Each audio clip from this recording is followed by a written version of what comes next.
Guys, kamusta kayo? Okay lang po. Hindi pa tayo nangangalahati sa challenge. At gusto ko malaman ninyo na may nakikita akong problema na hindi ko nagugustuhan. Yun, problema yun. Hindi ko rin nakikita na ginagawa ninyo ng tama at maganda yung mga challenge na binibigay ko sa inyo. Hindi ko rin kayo nakikita na nagiging agresibo at nakafocus sa kung ano man ang pinapagawa sa inyo. Keisha and Maverick, hindi ko kayo nararamdaman sa challenge. Siguro po meron pa po kaming kailangang gawin o meron pa pong kulang sa amin. Pero ganun pa man po, gagawin pa rin po namin yung best namin at makakaya po namin para po magawa po ng maayos yung challenge. Sa tingin mo, ano yung kulang na sinasabi mo ngayon? Yung kulang po sa kilig, tsaka po sa interact, saka kalab team po. Ano masasabi mo doon, Keisha? Para sa akin po, ginagawa naman po namin yung best namin. Pero siguro po, hindi lang din po strength namin yung mga last challenges po. Pero I know po na may ilalabas pa po siguro kami na lakas po and kilig. So maaasahan ko ba yan sa mga susunod na challenge? Yes po. JM and Cheska, Hi. Yes po. 0 kayo sa ikalawang challenge. Ano ang problema? May school po kasi ako that time nung saktong schedule po ng vlog. So, kaya po hindi ako naka-attend. Hindi mo ba nagawa ng paraan? Hindi po tayo since final defense po kasi namin. Ikaw, JM, kayo pa naman ang nanalo sa unang challenge. So parang sinayang ninyo sa pangalawa. Yun nga po tay, pero sigurado naman po kami na babawi kami sa mga susunod na challenge. Kasi nga nagkaroon siya ng final defense na syempre wala po tayong laban doon. Kaya babawi na lang kami sa mga susunod na challenge. Sure po kami dyan. Inaasahan ko ang pagbawi ninyo. Yes po. At sa ibang love team, kagaya ng Chelsea, Milmi, Brianna, Miglin, Hayla, at ang bagong love team na Erglay, satisfied naman ako kung anong pinapakita ninyo. At sana mas dagdagan at mag-level up pa kayo dahil ang mga susunod na challenge ay patindi ng patindi. At sa inyo naman, Shinsumi, binigyan ko na kayo ng pagkakataon na i-improve ang inyong love team. Nararamdaman ko na may problema sa inyong dalawa. Anong masasabi nyo dito? Ang masasabi ko lang din po is, totoo naman po na masyado po kaming nadidistract sa mga ibang bagay-bagay, patulad na lang ng mga personal problems na dapat hindi naman namin dinadala. Pero syempre po, tao lang kami, hindi na namin may iwasan na ma-express namin yung feelings namin. Lalo na po, nakikipagsalamuha kami sa inyo and nakikita din kami ng mga fans. Siguro po yung mali ko din is, dapat ko po sigurong mas tulungan pa si Shinjo. Kasi nung naging ka-love team ko po si Shinjo, nag-uumpisa pa lang din po ako mag-grow that time.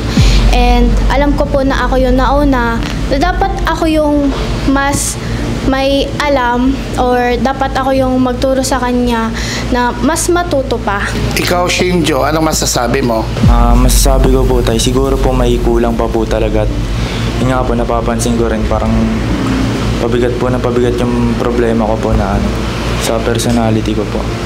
Dahil sa problema ninyong dalawa, ay gusto ko kayong makausap lahat. Lahat ng nasa likuran, maaari na kayong umalis. Sa tingin ko po, yung problema na nagkakaroon po sa kanila ngayon is wala silang proper communication, lalo na sa content. Kasi one time, narinig ko si Kazumi, nagsisend na pala siya ng mga content kay Shinjo, and si Shinjo, hindi niya inaaral yun. And that caused them to have a misunderstanding. And most of the time din, nakikita ko silang hindi focus sa work. Siguro, minsan may malalalim yung iniisip nila, and ayun, dapat nag-focus na lang din sila sa work nila kasi hindi maganda yun diba? Pwede magkaroon ng conflict, ganon, between their love team. Kaya dapat maging professional lang din sila. Professional. Ang nakikita ko naman problema sa love team na Shinsumi, yung madalas silang pagtatalo, At meron pang pagkakataon na nakakulab namin yung love team nila at talagang napansin namin ni Kisha na grabe yung pag hindi nila pagkakaunawaan, tampuhan, talagang hindi sila magpapansinan. Kaya naisip na rin namin ni Kisha na siguro meron silang mga personal problem. Kaya ang naging epekto nun, hindi sila nakapag-focus, nawawala na yung interact, wala na sweet moments. Siyempre nawawala na rin yung spark nila sa love team. Kaya ang laking pinagbago talaga yung nangyari sa love team nila. Ang napapansin ko naman sa Shinzumi ay hindi na talaga nila sineseryoso yung work na dapat namin i-achieve dito. Na dapat talaga maging professional lang lagi. Tapos nakikita ko rin palagi na meron na silang ilangan, tampuhan, tapos palagi na rin sila magkagalit. Tapos hindi na rin sila yung kagaya ng dati na may spark. Tapos ang napansin ko rin kay Shinjo na palagi na rin talaga kaming inaya mag-content, which is kay Kazumi lang dapat. Ang napapansin ko din sa Shinzumi is yung di na sila okay nung mga nakaraang araw, then hindi na maayos yung content nila. Tapos lalo na madalang na lang din silang magpansinan pag off-cam. Pero yun nga, dapat hindi din dinadala yung problema sa work kasi isa yun sa nakaka-apekto sa work nila. Then dapat talaga pinag-uusapan. Napapansin ko po sa Shinzumi is parang hindi sila naging compatible sa isa't isa. And parang ilang sila gumalaw as love team. And isa pa po sa napapansin ko, parang wala silang gana na mag-work together. Kasi parang puro na lang sila ilangan. Medyo nakikita ko rin minsan na parang nagtatalo sila kapag gumagawa sila content. And tinry ko rin kausapin si Kazumi as her ate para tanungin sana siya or pagsabihan kung ano yung naging problema nila. And ang sabi lang ni Kazumi is, hindi ko na rin maintindihan si Kazumi kasi siya as herself, hindi niya na rin naiintindihan yung sitwasyon nila. Kaya siguro, sila mismo naging magulo na. Ako naman, nung una pa lang yung Shinzumi, okay sila. Kaso parang nung nagtagal, alam mo yung parang pawala na yung chemistry nila. Sobrang solid nila para sa akin, pero napapansin ko na nagkakailangan na sila, hindi na sila nagkakaintindihan. Kasi napapansin ko yung Shinzumi, pag nagkakaproblema sila, hindi nila pinapansin ang isa't isa. At hindi nila pinag-uusapan. At higit sa lahat, alam mo yung pag nasa work ka na, dapat yung professionalism na lang yung gagampanan nila eh. Kaso nawawala eh, parang magkaibigan naman sila, 'di ba? And work lang naman to. So dapat seryosohin to kasi yun yung work nila eh. Kailangan nila magpakilig at kailangan nila manalo sa mga challenges. Pero yun, parang wala na yung spark, yung kiliti, yung saya, yung tuwa at yung chemistry nila. Napapansin sa Shinzumi, hindi po sila ganon ka-consistent sa paggawa ng content at pagbibigay ng kilig sa mga viewers. Actually, may mga time din po na hindi sila nakakapag-post ng content nila na dapat mag-post tayo. And napapansin ko rin po na naiilang sila sa isa't isa. As her friend and ate rin po, pinagsabihan ko rin po si Kazumi na dapat hindi nila dinadala yung problema nila sa work na to at ginagampanan nila ng ayos itong work na to. Dahil po, yun yung pinasok nilang trabaho eh. Kailangan nilang gampanan ng ayos yun kahit may problema sila sa isa't isa at dapat iwasan nila yung pagkailangan. Ang nakikita kong problema sa Shinzumi, parang nawawalan sila ng passion sa ginagawa nila. Tapos pag nagko-content sila eh, kita mo sa mata nila na parang hindi na sila masaya sa ginagawa nila. Parang bang napipilitan lang. Tapos minsan makikita mo pa silang dalawa, parang nagkakatampuhan, para ba nagkakatarayan. Tapos ngayon nalaman namin na may problema pala silang pinagdadaanan. Tapos parang nadadala nila dito sa work. Hindi katulad dati na may payakap-yakap pa sa vlog, tapos every vlog may gift. Ngayon parang nawawalan na sila ng connection para bang nagkakaiwasan na sila. Ako naman po, kahit bago pa lang po ako dito, and saglit ko pa lang naman po sila nakakasama sa work, observe ko po na parang paunti-unti po nawawala po yung spark nila, yung chemistry nila as a love team. Minsan din po, hindi sila nagkakasundo kung paano po gagawin yung content nila. Minsan naman din po, parang napapansin ko po na si Kazumi na lang po yung nag-e-effort, nagsasuggest kung ano po yung mga iti-tiktok nila. Naiisip ko na lang din po na siguro baka ano lang po, may problema sila or ganun. Pero di ba po, kahit may problema ka sa labas po ng work, hindi po dapat yun ipasok po sa trabaho nyo kasi kailangan nyo po maging professional. Sa akin naman po is, ayun, same lang din naman po kami napapansin kasi di ba nga, bago lang siglay, napag-usapan agad namin na napansin niya agad na bakit parang yung sa lahat ng mga love team yung Shinzumi lang yung parang walang energy sa isa't isa, parang ano sila parang layo sila kahit na magkadikit sila sa camera pero yung feelings nila, yung ano nila, connection nila sa isa't isa parang gumaganon syempre, ayun, nasa kuya na ano, kinausap ko din naman si Shinjo na kung anong meron, kung anong problema, kung may problema ba sila, ganito ganyan, hindi naman nag-open. Siguro, personal na bagay na lang yun Pero, kaya, ayan, respect na lang sa ganun na hindi ko na kailangan pakialaman. Pero, in-advisean ko lang sila na sana naman maging professional kayo sa work natin kasi para baka mamaya napaisipin ng ibang tao na baka ganun lahat Ayun nga, sa kuya, syempre, inalam ko yung problema. Pero itong si Shinjo, ayaw naman din magsalita ayaw din magsabi. Siguro, personal problems na lang yun. Kaya, hindi ko napapakialaman yun. Kaya, ayun nga, sabi ko, be professional kapag nasa work kayo kasi importante yun. Napapansin po talaga namin na Angel na unti-unting nawawala yung kilig sa Shinzumi. And syempre napapaisip rin kami kung may problema ba sa kanila o kung ano ba meron sa kanila. Napapansin ko na ilangan rin sila sa isa't isa Kumbaga wala silang interact ganun. Hindi sila nakipag-cooperate sa isa't isa. Tapos pagdating sa content day naman, hindi nila alam yung gagawin nila kasi nga hindi sila nag-uusap. At saka, di ba, nag-tiktok kami ng lahatan. Tapos yung Shinzumi, nakikita ko na awkward sila. Kaya ako, sinasabihan ko si Shinjo na kausapin niya si Kazumi para magkaayos sila at may kilig sa content. Napapansin ko na unusual na hindi na sila ganun ka-jolly tulad ng dati. Kaya, hindi lang ako yung nakakapansin, kundi lahat na talaga ng Rancov members na napapansin na hindi na ganun sila kakomportable sa isa't isa and unmotivated na sila parehas.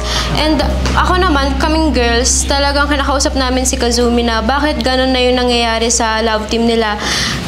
Tapos, minomotivate namin sila na galingan nila, na mas pag-igihin nila talaga. Tapos si Kazumi naman, nung kinausap ko naman si Kazumi as a friend, as ate niya na bakit ganun na yung nangyayari sa love team nyo. Tapos ang sinasabi naman sa akin ni Kazumi is nahirapan nga siya kay Shinjo. Kaya sinasabi ko, syempre ganun naman talaga, kailangan mong tulungan si Shinjo. So tiisin niyo yung isa't isa and gawin niyo yung best niyo para mapabuti yung love team nyo. And ayun nga po, hanggang ngayon wala pa ring pagbabago sa relationship nila as a love team. Kahit pinagsasabihan na talaga namin sila. Ang napapansin ko po sa Shinzumi ay sa TikTok po nila dahil ngayon wala po silang medyo spark kilig. Kasi dati todo effort sila kung paano sila magpakilig sa mga fans. Tsaka nagiging unprofessional lang po sila dahil lagi rin po sila napapagalitan ng director po namin. So kailangan pa nila i-workout yung sarili nila dahil yun nga po as a love team, kailangan nila maging professional sa work na to. Tsaka ito po yung pinasok nilang work Kailangan po nila maging professional sa work nila. Ang nakikita kong problema sa Shinzumi is nawawalan po sila ng gana sa lahat. Alam niyo po yung pag nasa work na, parang hindi nila sinisipagan, parang kahit pag nagko-content sila, parang hindi na nakikita yung chemistry nila, yung kilig, parang kailangan na lang na, ay kailangan natin itong gawin kasi ganyan. Parang hindi na po nila ini-enjoy kasi nga may mga ano rin sila na personal nila and madalas na nasasama dito sa work. Kaya parang marami po silang problema, lagi po silang napagsasabihan, sinasaway, parang hindi na po sila nagiging masyadong creative. Kung kailan mo nang pagsasabihan mo lang po sila, tsaka lang sila magiging creative. Pero kapag kailangan pa silang sabihan na ayusin, hindi po sila nagkukusa. Ayun po, ayun na nga po, lalo sa mga personal nila, dinadala na po nila dito sa work, kaya ayun po yung sobrang mali nila. So, napapansin ko talaga, lalo na kami ni Mitch sa love team na Shinzumi is sobrang kulang talaga nila sa interaction sa isa't isa, and lalo na yung spark na hinahanap natin as a love team. Kasi ako po kasi guys, may observant kami ni Mitch lalo na sa mga content. So, pag nakikita namin mag-content yung Shinzumi, parang lagi na lang silang may parang hindi pagkakaintindihan. Tapos kapag nagko-content sila, lagi silang umulit. Lalo na pag nakikita ko sila mag-content lang na kami ni Mitch, parang may something talaga na kulang sa kanilang dalawa. So, syempre, kami naman, hindi kami nag-a-assume na baka may problema talaga itong dalawa kasi di natin alam kung may mga personal problems nga sila. So, yun. Ngayon, na-realize namin na meron nga silang personal problems. Kaya yun yung nakaka-affect sa relasyon nila as a love team. Kaya yun, dun talaga nagkukulang. Kaya yun, minsan talaga napagsasabihan na namin, lalo kami mga boys, si Shinjo, na syempre ayusin niya yung content kasi yun yung work nila, yun yung pinasok nila dito sa Rancav. Pero yun, still, ganun pa rin talaga guys, para hindi umi-effect yung mga sinasabi namin. Kaya yun, umabot na nalaman na ni Sir yung problem nilang dalawa. Hindi, yung Shinzumi, may chemistry sila. Yes. Siyempre, as their workmates, siyempre, may kita natin yung, nandun yung kilig eh. Yes, nandun yung kilig. Pero siguro ang napapansin lang namin is yung pagiging unprofessional nila. Kasi yung mga personal problems nila is nadadawit dito, nadadala nila dito, which is hindi naman dapat. And you're working so dapat lahat ng problema mo labas sa trabaho mo. Yes, pero when it comes to them, baliktad kasi yung nangyayari. Napapansin namin, madalas silang hindi nagkakasundo, nag-aaway sila, and ayun, parang nadadama yung work nila, which is hindi naman dapat. Tsaka, si Kasumi, syempre, as a friend, napagsasabihan ko si Kasumi, hindi naman kami nagkulang na girls, pagsabihan silang dalawa ni Shinjo, lalo na si Kasumi, na syempre, si Shinjo yung bago, so dapat, madala mo si Shinjo. Syempre, ikaw yung may experience, pero siguro, hindi talaga natin may iwasan. Syempre, sila naman yung magka-love team, hindi naman kami ni Kasumi, di ba? Nasa kanila na yun. So, kumbaga, desisyon na nila kung aayusin nila, umabot sa ganito. So, hindi na natin mapipigilan yan. Shinzumi, Shinjo and Kasumi, gusto ko malaman kung ano pa yung problemang pinagdadaanan ninyo. Magsimula tayo sa'yo, Kasumi. Ano po, yung problema naman po namin na yun ni Shinjo is naayos na namin yung mga tampuhan, ganon. At ngayon po, sinusubukan ko na po ulit ayusin, pero wala na po siguro wala nang chance na ayusin pa. And alam mo, Shinjo, ngayon ko na ulit napatunayan na wala nga sigurong permanente sa mundo kasi katulad niyan, hindi naging permanente yung love team natin. And gusto ko lang sabihin na thank you kasi yung mga time na walang nandiyan para sa akin, ikaw yung nag-fulfill nun, nung wala akong ka-love team. And nakikita ko naman na tinatry mong mag-improve, ini-improve mo yung sarili mo, kahit nakaka-pressure, alam ko na pa-pressure ka, kahit pinagsasaboy mo yung mga personal things, problems mo, at yung responsibilidad mo sa work. Pero kasi yung improve na yun, kulang.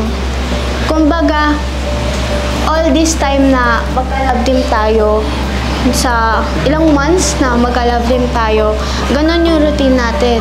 Yung parang, pag magsisend ako minsan ng content, pag dating natin dito sa studio na dapat aral mo na, hindi mo pa rin inaaral. Alam mo yung parang naipon na. Ganun talaga yung routine natin sa month na magkasama tayo, ganun talaga. Kaya, alam mo yung may problem ka, tas dumating din yung time na may problem ako, tas syempre, di ba, pagod ka. Yung napagod din ako. Kaya, kumbaga, sino mag-aangat sa ating dalawa? Ano masasabi mo doon, Shinjo? Masasabi ko po doon, Tay. Tulad nga po ng sabi ko kanina na pabigat na po ng pabigat yung problema ko po. Nadadala ko na din po dito sa trabaho po na dapat po, hindi ko po nadadala kasi iba po yung sa trabaho, iba po yung sa personal life ko po. Dapat hindi ko po dinadala talaga. Naiintindihan ko naman po si Kazumi kung bakit ganun po yung nangyayari sa love team namin. Bukod sa may problema po ako, siya rin po may sariling problema din po. Sa mga nangyayari sa inyo, alam niyo ba kung saan patungo ito? Opo, alam ko po. Opo, Tay. Maraming beses ko na kayong pinagbigyan Paulit-ulit tayo sa sitwasyon ninyo, paulit-ulit tayo sa problemang ginagawa ninyo. Hindi pa ba kayo pagod? Napagod na po, pero ganun lang naman po kailangan lang magpahinga pag napapagod na. Ikaw, Shinjo? Opo tay, pagod na po ako pero ginawa ko naman po yung best ko and yun lang po talaga. Bago ko sabihin kung ano ang desisyon ko, maaari na kayo magbigay ng huling message para sa isa't isa. Magsisimula sa iyo, Kasumi. Gusto ko lang sabihin sa'yo na, yun nga, thank you and sorry. And sana lahat ng problema na pinagdadaanan mo is malagpasan mo. And kahit may conflict na nangyari sa akin is, kaibigan pa rin kita.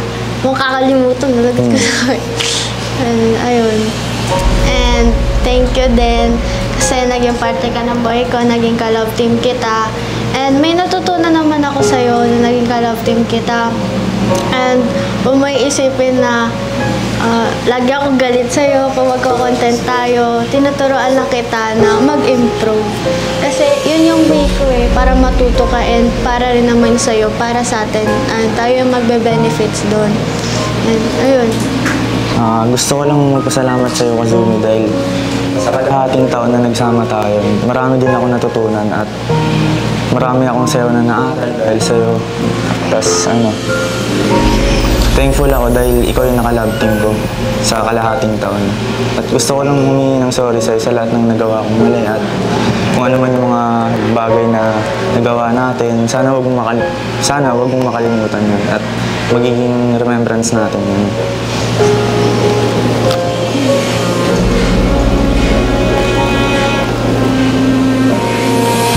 Kasumi and Shinjo, marami na kayong pinagdaanan dito sa Run Camp. Nagsimula kayo ng maganda. Umingay ang inyong chemistry as love team. Subalit, hindi nyo ito na-maintain. Ilang buwan, tinitiis ng management ang problema ninyong dalawa.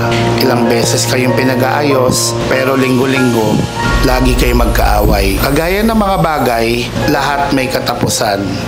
Lahat may hangganan. Dumating sa punto na hindi na kayo komportable sa isa't isa. Dumating din sa punto na nawawala na yung respeto. Hindi na namin ididetalye pa kung ano yung problema ang mga ginawa ninyo. Ang malinaw lang ay yung pagbibigay sa inyo ng oportunidad na pinabayaan ninyong dalawa. At sa pagkakataong ito at sa mga oras na ito, ikaw, Kasumi, at Shinjo, also known as Shinsumi, ay tinatapos ko na ang inyong love team. Shinsumi is now officially signing off.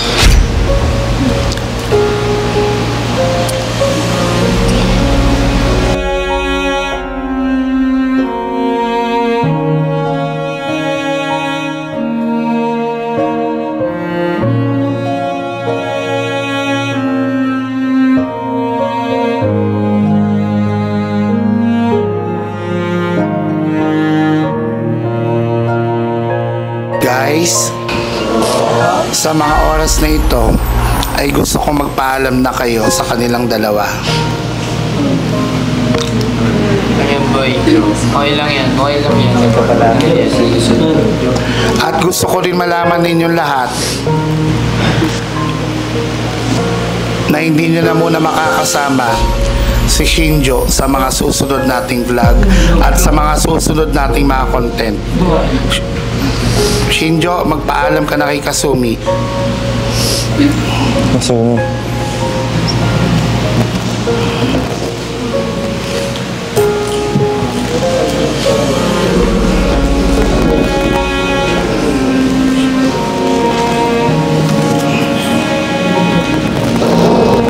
Shinjo, maaari ka nang umalis. Joe, ingat.